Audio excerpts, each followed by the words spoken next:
Hello friends, welcome to my YouTube channel. दोस्तों अभी से वीडियो कर दीजिए लाइक और चैनल अपने तो सब्सक्राइब करते वाला आइकन जरूर दबा लीजिए। जो कि भोजपुरी सभी छोटी बड़ी खबरें आपको इस चैनल पर देखने तो मिलती रहती है। दोस्तों खेसारी लाल यादव था पिछले साल फरवरी के महीने में ये गाना रिलीज हुआ जिसका नाम था भतीजा तोरे माहियो जिंदाबाद, तोर मौसियो जिंदाबाद। जी हाँ दोस्तों, भतीजा तोर माइयो जिंदाबाद, भतीजा तोर मौसियो जिंदाबाद गाने का टाइटल था।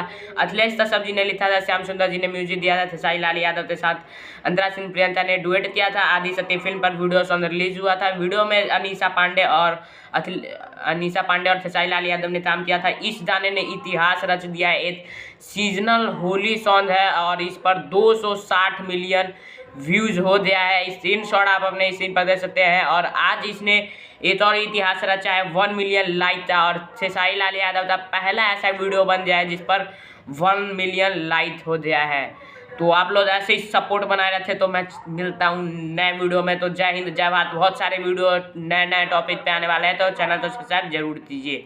जय हिंद जय भारत। और सारी टीम को कंग्रेचुलेसन, खेसारी जी को कंग्रेचुलेसन, अखिलेश कश्यप भैया जी को कंग्रेचुलेसन। जय हिंद जय भारत।